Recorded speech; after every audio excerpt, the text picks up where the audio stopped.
بسم اللہ الرحمن الرحیم۔ اللہ رب العزت کے بابرکت نام سے ابتدا، وہ ذات جو رات کو دن کے اندر اور دن کو رات کے اندر تبدیل کرنے والی ہے۔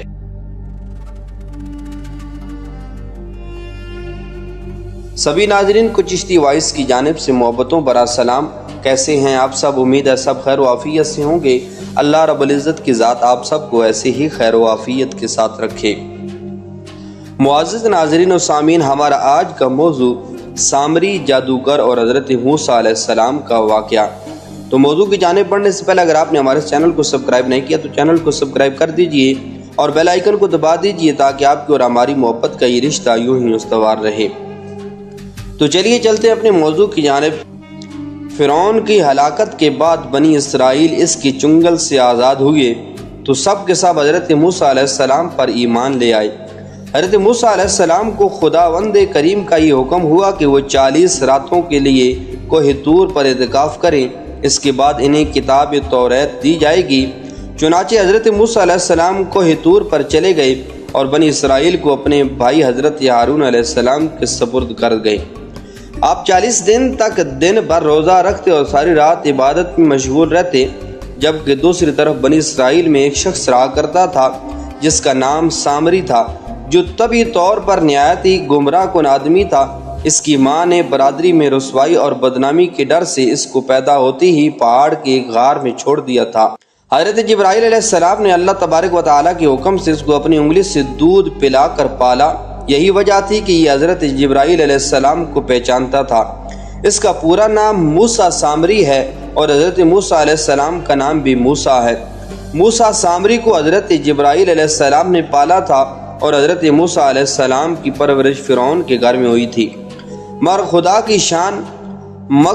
کی شان کہ فرعون کے گھر پرورش پانے والے موسیٰ علیہ السلام خدا کے رسول ہوئے اور موسیٰ سامری جو حضرت جبرائیل علیہ السلام کا پالا ہوا تھا وہ کافر ہوا۔ جن دنوں حضرت موسیٰ علیہ السلام کوہ طور پر اللہ کی عبادت میں مشغول تھے، وہیں سامری نے آپ کی غیر موجودگی کو غنیمت جانا اور اس نے بنی اسرائیل کے سونے چاندی کے زیورات کو پگھلا کر اس سے ایک بچھڑا بنایا۔ پھر حضرت جبرائیل علیہ السلام کے گھوڑے کے قدموں کی خاک جو اس کے پاس محفوظ تھی، اس نے وہ خاک بچھڑے کے منہ میں ڈال دی تو وہ بچھڑا بولنے لگا۔ پھر سامری نے مجمع عام میں یہ تقریر شروع کر دی کہ اے بنی اسرائیل، حضرت موسیٰ علیہ السلام خدا سے بات کرنے کے لیے کوہ طور پر تشریف لے گئے ہیں، لیکن خدا تو ہم لوگوں کے پاس آ گیا ہے، اور بچھڑے کی طرف اشارہ کر کے بولا کہ یہی خدا ہے۔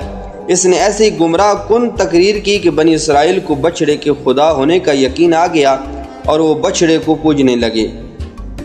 بیان کیا جاتا ہے کہ اس وقت 12,000 آدمیوں کے سوا ساری قوم نے چاندی سونے کے بچھڑے کو بولتا دیکھ کر اس کو خدا مان لیا اور اس کے آگے سر بسجود ہو کر اس بچھڑے کو پوجنے لگے۔ چنانچہ سورہ اعراف میں آیت نمبر 148 میں اللہ تعالیٰ نے ارشاد فرمایا، اور موسیٰ علیہ السلام کے پیچھے اس کی قوم نے اپنے زیورات سے ایک بے جان بچڑے کو معبود بنا لیا جس کی گائے جیسی آواز تھی۔ کیا انہوں نے یہ نہ دیکھا کہ وہ بچڑا ان سے نہ کلام کرتا ہے نہ انہیں کوئی ہدایت دیتا ہے؟ انہوں نے اسے معبود بنا لیا اور وہ ظالم تھے۔ جب 40 دنوں کے بعد حضرت موسیٰ علیہ السلام خدا عز و جل سے ہم کلام ہو کر اور تورات شریف ساتھ لے کر بستی میں تشریف لائے اور قوم کو بچڑا پوجتے ہوئے دیکھا تو آپ پر بے حد غضب اور جلال طاری ہو گیا۔ آپ نے جوش و غضب میں اپنے بھائی حضرت ہارون علیہ السلام کو ڈانٹا اور فرمانے لگے کہ کیوں تم نے ان لوگوں کو اس کام سے نہیں روکا؟ حضرت ہارون علیہ السلام معذرت کرنے لگے، جیسا کہ قرآن مجید میں سورہ اعراف آیت نمبر 150 میں ہے، اے میرے ماں جائے، قوم نے مجھے کمزور سمجھا اور قریب تھا کہ مجھے مار ڈالیں، تو دشمنوں کو نہ ہنسا اور مجھے ظالموں میں نہ ملا۔ حضرت ہارون علیہ السلام کی معذرت سن کر حضرت موسیٰ علیہ السلام کا غصہ ٹھنڈا پڑ گیا۔ اس کے بعد آپ نے اپنے بھائی حضرت ہارون علیہ السلام کے لیے رحمت اور مغفرت کی دعا فرمائی۔ پھر آپ نے اس بچڑے کو توڑ پھوڑ کر اور جلا کر اس کو ریزہ ریزہ کر کے دریا میں بہا دیا۔ پھر اللہ تعالیٰ کا یہ حکم نازل ہوا کہ جن لوگوں نے بچڑے کی پرستش نہیں کی ہے وہ لوگ بچڑا پوجنے والوں کو قتل کریں۔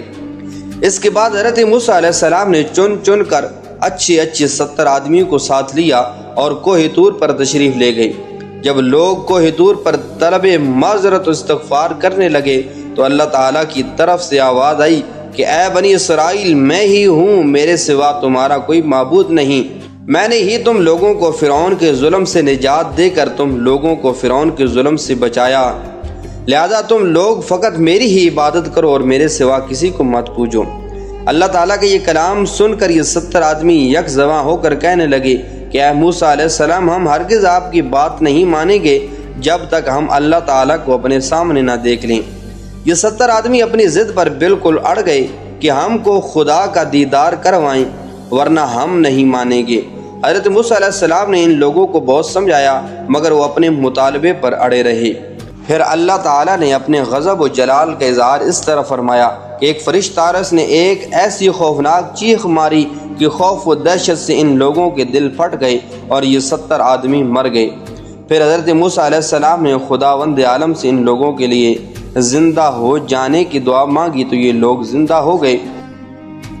اس کا ذکر اللہ رب العزت نے قرآن مجید فرقان حمید کے اندر مزید اس طرح فرمایا، قال فما حتبک یا سامری قال بصرت بما لم یبصروا به فقبضت قبضة من اثر الرسول فنبذتها وكذلك سولت لی نفسی۔ موسیٰ نے فرمایا، سامری تو تیرا کیا حال ہے؟ اس نے کہا، میں نے وہ دیکھا جو لوگوں نے نہ دیکھا، تو میں نے فرشتے کے نشان سے ایک مٹھی بھر لی، پھر اسے ڈال دیا اور میرے نفس نے مجھے یہی اچھا کر کے دکھایا۔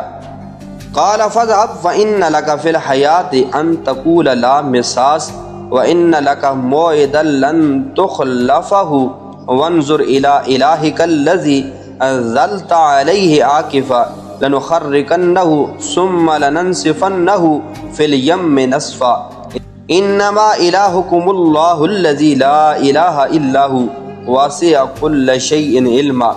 موسیٰ نے فرمایا، تو چلا جا، بس بے شک زندگی میں تیرے لیے یہ سزا ہے کہ تو کہے گا نہ چھونا، اور بے شک تیرے لیے ایک وعدے کا وقت ہے جس کی تجھ سے خلاف ورزی نہ کی جائے گی، اور اپنے اس معبود کو دیکھ جس کے سامنے تو سارا دن ڈٹ کر بیٹھتا رہا، قسم ہے ہم ضرور اسے جلائیں گے، پھر ریزہ ریزہ کر کے دریا میں بہائیں گے۔ تمہارا معبود تو وہی اللہ ہے جس کے سوا کوئی معبود نہیں، اس کا علم ہر چیز کو محیط ہے۔ اللہ رب العزت کی ذات ان واقعات کو سن کر سمجھ کر ان سے سبق حاصل کرنے کی توفیق عطا فرمائے۔ اگر آپ کو ویڈیو اچھی لگی ہو تو لائک ضرور کیجیے گا اور کمنٹس باکس کے اندر اپنی رائے ضرور دیجیے گا۔ سانسن وفا کی تو اگلی ویڈیو میں پھر ملاقات ہوگی۔ السلام علیکم ورحمۃ اللہ وبرکاتہ۔